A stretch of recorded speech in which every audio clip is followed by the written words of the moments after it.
All right, welcome back to another episode of Minority Report featuring Black-owned businesses, and I'm your host, Michelle Smith. Every year, I don't miss it. Since the first one, we are back. So glad to be back at the Black-owned Wine and Spirits Festival. We didn't do it last year for, obvious reasons. Yep. But year 5, though, sis. Year 5. Do we think we was going to make it this far? To be honest with you, I never thought it would get this far. I never thought it would get this far. It's hard trying to organize an event like this. Right. And especially, I was going to say coming out of a pandemic, but we're still in it. And getting people to say, I'm comfortable enough to participate. Yeah. This will probably be the hardest year. I'm not going to lie to you. It's been a lot, but I am so blessed. I'm so grateful for all the vendors that showed up. They didn't have to, but they did. All the attendees that showed up, they didn't have to, but they did. Right. I just wanted to get back out here, look up on these brands. It's been rough for them for the last 2 years. Right. Yeah. Like the last 2 years have been rough for the smaller brands, and so I just wanted to reignite this platform and give them an opportunity to showcase it. It's like when I first found out about the Black-owned Wine Spirits, it was just happening. Yeah. I think I found it like on Eventbrite. And I was like, I gotta go to this. Let me go see what this thing's about. I never in a million years thought that there were so many different Black-owned brands. And then for you to pull them all together, put them under one roof, we got the band outside, we got food, we got drinks on tap. It's like, what else? I mean, what else could you want? Fou-drè was in the BET gift. Yeah. Come on, man, now. Did you really think you was going to come on Minority Report and not talk about it? Let me tell you. Okay. That came by shock. But first, tell me about the award that you won. Which one? Pick one. I see a couple, I'll be low-key Chanel. We do this every year. Sorry. Get used to it. Sorry. Okay, we're going to get back to the introduction. Pick one. Yes. Go ahead. So I've had Entrepreneur of the Year, right? I had that last year. That award came by surprise because obviously I wasn't expecting that in such a crisis year that we were having. Exactly. Right? My distribution company carries maybe half the brands that are in there. Okay. Before last year, I didn't even have 6 brands. Now I have 15 brands in my portfolio. Right. Because more and more brands are being created, but more importantly, more and more brands need distribution, and the big guys aren't talking.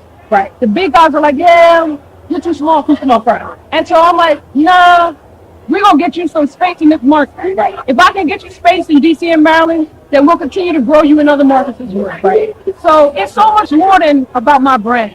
My brand is just the tip of the iceberg. This is so much bigger than Foudre, the festival, everything. Now, when I seen the gift box, the BET, Black Entertainment Television, let's be specific here. Know who we talking about here, okay? And I seen the gift box, and I seen all the other brands featured, and then I see the lightning in a bottle, feature is phenomenal. In a box center. It's dead center in a box around all these other established brands. Yes. So it's just like, did my girl make it? Does she here? Did she need it? Do I still got a shot? Listen, I'm telling you right now. I'm telling you right. She's talking about she still got a shot. She don't want me. Okay, she just be talking. Alright? But we have this undefined love for each other. I'm just letting y'all know right now. Exactly. No, so how did that come? I made it in my own right. Let's just say that. That's right. BET sent us an email.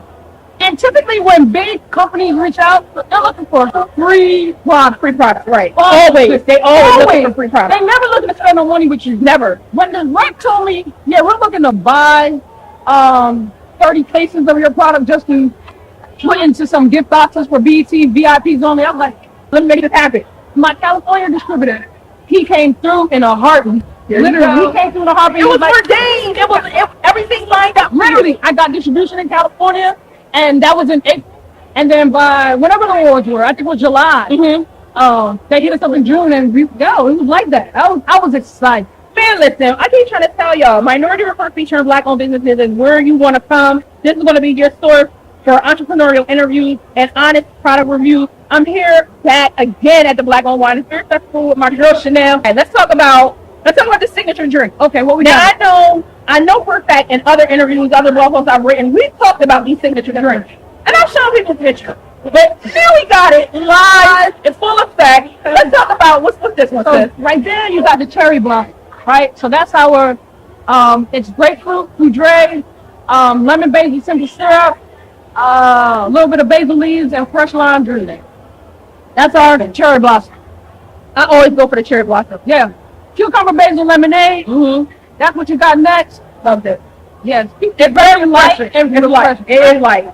And then you have the other one that's not here, but we have our bad apple. That's more of our fall drink. Right, the fall drink. Yeah. All right, so you got the signature drinks for Fou-drè Vodka. You know, if you come over to my website, minorityreporttvshow.com, I will have the recipe. You can duplicate this process for yourself. That you didn't make it out to the Black Owned Wine and Spirit Festival, but I guarantee you, I'm going to see you next year. You are not going to want to miss this event. Chanel, thank you for being a guest. Thank you for coming back. Thank you, babe.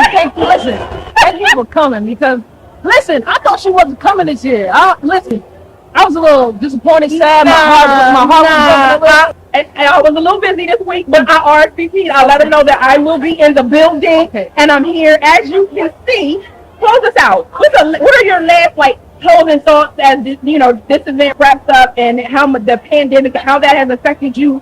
Talk about a little bit about that before we go. Listen, it's been a rough 2 years almost, but the fact that I have life, health, and strength, I'm grateful for that.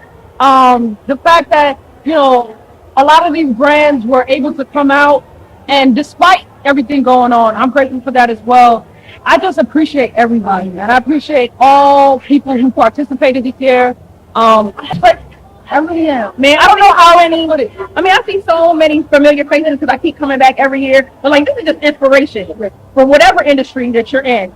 That you can come through this, you're gonna come out, you wanna come out as pure gold, you wanna shine, you're gonna be successful. Portfolios is growing, more exposure for the brand. If it can happen for Chanel, it can happen for you. Thank you for tuning in to Minority Report, and I will check you out next time.